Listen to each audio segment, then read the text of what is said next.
Traders point நண்பர்களுக்கு சிறப்பு வணக்கம். நம்ம டிஸ்க்ளைமர் எடுத்துக்கிறோம். நம்ம செபி ரிஜிஸ்டர் அட்வைசரோ ஆர்ஐவோ கிடையாது. நம்ம இங்கே பேசக்கூடியது எல்லாமே தகவலாக மாத்திரமே பார்க்கப்படணும். இது யாருக்கும் முதலீடு சம்பந்தமாகவோ பங்குகளை வாங்கவோ விற்கவோ நம்ம எந்த ஆலோசனையும் கொடுக்கப்படலை. எல்லா தொழிலையும் ரிஸ்க் இருக்கும். ரிஸ்க்கை புரிஞ்சுட்டு எச்சரிக்கையோட தொழில் செய்யும்போது எல்லாமே நல்லா இருக்கும். நம்மளை ஆதரிக்கிற அனைத்து நல்ல உள்ளங்களுக்கும் நன்றி. வளமுடன் வாழ்க. நண்பர்களே, நம்ம மிட் கேப் பார்த்துட்டு இருக்கிறோம். அந்த வரிசையில் இப்போ நம்ம பார்க்கக்கூடியது SAIL steel authority of India. இவங்க ட்ரெண்ட் லைன் கிளாசிஃபிகேஷன்ஸில் ஸ்ட்ராங் பெர்ஃபார்மர் அண்ட் ரேடார் அப்படிங்கிற கிளாசிஃபிகேஷன்ஸில் இருக்கிறாங்க. ஸ்ட்ராங் பெர்ஃபார்மன்ஸும் இருக்குது, அதே சமயத்தில் மக்களுடைய கவனத்தையும் ஈர்த்துக்கிட்டு இருக்குது அப்படிங்கிறது தான் இதோடைய புரிதல். கரண்ட் ப்ரைஸ் இப்போ நம்ம இந்த வீடியோ ரெக்கார்ட் பண்ணும்போது ஆன ப்ரைஸ் 149.81. இவங்க அனாலிசிஸ்ட் ப்ரைஸ் டார்கெட்டாக 128 அப்படின்னு சொல்லிட்டு டார்கெட்டை டவுன் சைட் பண்ணியிருக்கிறாங்க. நம்மளுடைய அனாலிசிஸில் பார்த்துக்கலாம். ஹை ஃபினான்ஷியல் ஸ்ட்ரென்த் இருக்குது, அஃபோர்டபிலிட்டி இன் வேல்யூவேஷன் இருக்குது. இப்போ டெக்னிக்கலாக இவங்க நியூட்ரல் ட்ரெண்டில் போய்கிட்டு இருக்கிறாங்க. பிஇ ஜோனை பொறுத்த வரைக்கும் இவங்க செல் ஜோனுக்குள்ளே என்ட்ரு ஆகிட்டாங்க.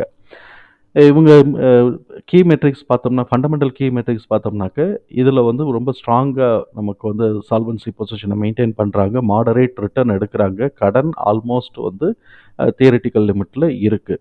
அப்படி இருக்கக்கூடிய நல்ல கம்பெனி இது. இது பிஇ பிஇ பார்த்தோம்னா 20.2ஆகவும் பிபி 1.1ஆகவும் இருக்குது. ரெண்டுமே இண்டிகேட் பண்ணுது இதுக்கான க்ரோத் பொட்டன்ஷியல் இருக்குது அப்படின்னு சொல்லிட்டு. 1 இயர் ஃபார்வர்ட் ஃபோர்காஸ்டர்ஸோடைய இபிஎஸ் எஸ்டிமேஷன் 9.2 இருக்குது. 80% சர்ப்ரைஸ் பாசிட்டிவாக எதிர்பார்க்குறாங்க. அதே சமயத்தில் நம்ம இங்கே கவனிக்க வேண்டிய ஒரு விஷயம் என்னென்னா, கிரகன் ரேஷியோ 1 வந்துருச்சு. நார்மலாக 1 வந்துருச்சு அப்படின்னு சொன்னாலே இது ஆல்மோஸ்ட் அதோடைய பொட்டன்ஷியலை அடைஞ்சிருச்சுன்னு அர்த்தம். சில சமயம் 1 பீட் பண்ணி மேலே போகிறதுக்கான வாய்ப்புகள் இருக்குது. இது பீட்டா ஷேரு அதோட ஸ்கோர் பார்த்தோம்னா லாஸ்ட் இயர் 1.99 இருந்திருக்கு. புக் வேல்யூ இப்போ கரண்ட் புக் வேல்யூ 138.2ஆகவும், போன வருஷம் இவங்க நிஃப்டியோட மூமெண்ட்டுக்கு ரிலேட்டிவ் ரிட்டர்ன் 47% கொடுத்துருக்குறாங்க. கன்சஸ்னஸ் ரெக்கமெண்டேஷன்ஸில் 24 அனாலிசிஸ்ட் ரெக்கமெண்ட் பண்ணியிருக்கிறாங்க. ஒருத்தர் மாத்திரம்தான் பை கொடுத்துருக்கிறாரு. 7 பேர் ஹோல்டு கொடுத்துருக்குறாங்க. பாக்கி 16 பேர் செல் கொடுத்துருக்குறாங்க. கேஷ் ஃப்ளோவை பொறுத்த வரைக்கும் இது net cash flow 116% year on year increase ஆகிருக்கு. Cash from operation 155% year on year increase ஆகிருக்கு. ஆனுவல் ரிசல்ட்டை பொறுத்த வரைக்கும் 40% இயர் ஆன் இயர் இன்க்ரீஸ் ஆகிருக்கு. Net profit revenue 1% revenue increase ஆகிருக்கு. இப்போ உங்களுடைய புக் வேல்யூ பொறுத்த வரைக்கும் 138.2 கரண்ட் புக் வேல்யூவாகவும் 535 டிடிஎம் புக் வேல்யூவாகவும் இருக்குது. குவார்ட்டர்லி ரிசல்ட்டில் quarterly net profit 2.3% year on year compare பண்ணும்போது கீழே விழுந்திருக்கு, நெகட்டிவாக போயிருக்கு. அதே மாதிரி 3.9% ரெவென்யூ நெகட்டிவாக போயிருக்கு. Q2Q பார்த்தோம்னாக்க ரெவென்யூ இன்க்ரீஸ் ஆகிருக்கு, நெட் ப்ராஃபிட்டு இன்க்ரீஸ் ஆகிருக்கு, நல்லாவே இன்க்ரீஸ் ஆகிருக்கு நெட் ப்ராஃபிட்டு. அதனால் ஆப்வியஸாக இபிஎஸும் இன்க்ரீஸ் ஆகிருக்கு. ப்ரொமோட்டர்ஸை பொறுத்த வரைக்கும் இங்கே ஷேர் ஹோல்டிங் பேட்டர்னை பொறுத்த வரைக்கும் ப்ரொமோட்டர்ஸ் அப்படியே இருக்கிறாங்க. இவங்க எஃப்ஏஎஸ் கிட்டத்தட்ட 1%, 1.16% குறைச்சி வச்சுருக்கிறாங்க. டிஏஎஸ் அது அப்படியே 1% மேலே ஏற்றி ஈக்குவலைஸ் பண்ணிட்டாங்க. இந்த இபிஎஸ் டீட்டெயில்ஸ் எல்லாத்தையும் தூக்கி நம்ம எக்ஸல் ஃபார்மேட்டில் போட்டோம். கொஞ்சம் கலர்ஃபுல்லாக இருக்கா? ஃபேர் ப்ரைஸ் நம்மளை பொறுத்த வரைக்கும் 151 வருது. ஃபேர் ப்ரைஸோட கரண்ட் ப்ரைஸும் ஃபேர் ப்ரைஸோட ரேஷியோ 0.98 தான் இருக்குது. இதோட ஃபஸ்ட்டு ஸ்கோப் 1.5 போகிறதுக்காகவும், அதாவது ஃபேர் ப்ரைஸோட ஃபஸ்ட்டு ஸ்கோப் 1.5 போகிறதுக்காகவும், அதுக்கப்புறம் 2.5 போகிறதுக்கும் சான்சஸ் இருக்குது. அப்படி 1.5 போச்சு அப்படின்னு சொன்னால் 227, அதுதான் நம்ம லோவாக எடுத்திருப்போம். சரி, இப்போ இது க்ரோத்துக்கு போகிறதுக்கான ஆப்ஷன்ஸ் என்னென்ன இருக்குது அப்படிங்கிறத நம்ம பார்ப்போம். இபிஎஸோட டிடிஎம் 7.4, ஆனால் எஸ்டிமேஷன் 9.2. 80% சர்ப்ரைஸ் எதிர்பார்க்குறாங்க. அப்படி வந்தது அப்படின்னு சொன்னாக்க 16 வருது. ஸோ இபிஎஸோட டிடிஎம்க்கும் ஆனுவல் எஸ்டிமேஷன் அதுக்கப்புறம் சர்ப்ரைஸ் ஆட் பண்ணும்போது பார்த்தோம் அப்படின்னு சொன்னாக்க அப் சைடு தான் இருக்குது, பாசிட்டிவாக தான் இருக்குது, மேலே தான் இருக்குது, கூட தான் இருக்குது இபிஎஸ் டிடிஎம்மை காட்டிலும். ரெண்டாவது பிஇ கரண்ட்டு பிஇ 20.8 இருக்குது. இந்த எஸ்டிமேஷனோட இதை போட்டோம் அப்படின்னு சொன்னோம்னாக்க ஆனுவல் எஸ்டிமேஷனை போட்டால் 16ஆகவும் சர்ப்ரைஸை போட்டால் 9ஆகவும் வருது. அப்போ இன்னும் நிறைய கேப் இருக்குது அப்படிங்கிறது தான் நம்மளுடைய இதில் புரிதல். ஸோ இப்போ இது மேலே ஏறுறதுக்கான வாய்ப்புகள் இருக்குது.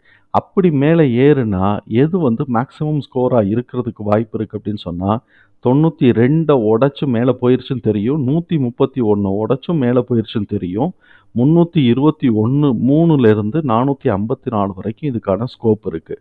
323லேருந்து 454 வரைக்கும் இதுக்கான ஸ்கோப் இருக்குது. அப்போ இவன் வந்து இப்போ வந்து நமக்கு 150 கிட்டக்கு தான் போயிட்டுருக்கிறான், 149 கிட்டக்கு தான் போயிட்டுருக்கிறான். இவன் 156 உடச்சி மேலே போகிறான் அப்படின்னு சொன்னோம்னாக்க 165, 82, 95 வரைக்கும் இந்த குவார்ட்டருக்கான ஆப்பர்ச்சுனிட்டி இருக்குது. இந்த குவார்ட்டருக்கு அது பண்ணுறானான்னு பார்க்கணும். அதாவது ஜூன் மாதம் ரிசல்ட்டுக்கு இது இருக்குது. இது இவ்வளோ இருக்குது. இதை உடச்சி மேலே போயிட்டான்னா அப்புறம் இந்த சைடுக்குள்ளே வந்துடுவான், அப் ட்ரெண்டுக்குள்ளே வந்துடுவான். அப் ட்ரெண்டுக்குள்ளே வந்துட்டான்னா 259 to 309 வரைக்கும் ஃபஸ்ட்டு ஸ்கோப் ஆகும். அதுக்கப்புறம் நமக்கு வந்து 291லேருந்து 379 வரைக்கும் செகண்ட் ஸ்கோப் ஆகும். தேர்ட் ஸ்கோப்பாக நம்ம பார்க்கக்கூடியது 298லேருந்து 396ம். அதுக்கப்புறம் வந்து இதுதான் வந்து சர்ப்ரைஸை பொறுத்த வரைக்கும் 323 to 454 வரைக்கும் இதுக்கான ஸ்கோப் இருக்குது அப்படிங்கிறத நம்ம பார்க்குறோம். இது இந்த செட்டாக அப்படியே மேலே ஏறிக்கிட்டு இருக்குன்னு வச்சுக்கோமே. இப்படி மேலே ஏறிட்டு இருக்கும். இப்போ இந்த இதை எல்லாத்தையும் தூக்கி நம்ம கோடை தூக்கி உள்ளே தூக்கி போட்டோம். உள்ளே தூக்கி போட்டப்போ நமக்கு வந்து 227 உடைச்சான்னா, இப்போ 195 உடைச்சான்னா 227, 2027 உடைச்சா 259, 272, 282 இந்த ரேஞ்சுக்குள்ளே போகிறதுக்கு இருக்குது. இதை உடைச்சிட்டாங்கன்னாக்க 303 வரைக்கும் மேக்ஸிமம் ஸ்கோர். இந்த இதை உடைச்சா அப்படின்னு சொன்னாக்க 317 to 328, அதுக்கப்புறம் 351 to 396, 413, 454 இப்படி வந்து நமக்கு ஸ்கோர் அலைன் ஆகிருக்கு. சப்போஸ் இபிஎஸ்ல ஏதாவது சொதப்பினாங்க அப்படின்னு சொன்னால் 92 to 41 வரைக்கும் கீழே இறங்குறதுக்கு வாய்ப்புகள் இருக்குது. 92, 75, 58, 41 இதுக்கிடையில் 62க்கும் வரும். ஆனால் நான் இது வரைக்கும் நம்ம போட்டிருக்கிறோம். இது இந்த மாதிரி கீழே இறங்கி வந்ததுன்னா இப்படி இருக்கும். இப்போ வந்து 151 அந்த இதை உடச்சி மேலே போக ஆரம்பிச்சிட்டான்னா 195 வரைக்கும் எதிர்பார்க்கலாம். 227 அதுதான் வந்து நமக்கு பேஸ் ஸ்கோர் 1.5. இப்போ 377ங்கிறது 2.4 வரும். அதனால் மேக்ஸிமம் வந்து இந்த இடத்துல க்ரீன் கலர் கோடு தான் போட்டிருப்போம். 377 to 396 இதுதான் வந்து நமக்கு இங்கே எஸ்டிமேஷனுக்குள்ளே இருக்கும். ஆனால் சர்ப்ரைஸே போகிறதுனால 379 உடச்சிச்சின்னா 413 to 454க்கு சான்சஸ் இருக்குது. எனிவே நம்ம 377லேருந்து 377லேருந்து 413 வரைக்கும் நம்ம கண்ணு வச்சுக்குவோம். 454 போச்சுன்னா ரொம்ப சந்தோஷம்தான். தகவல் நமக்கு பயனுள்ளதாக இருந்ததுன்னா சங்கருக்கு ரொம்ப சந்தோஷம். நம்மளை ஆதரிக்கிற அனைத்து நல்ல உள்ளங்களுக்கும் நன்றி. வளமுடன் வாழ்க.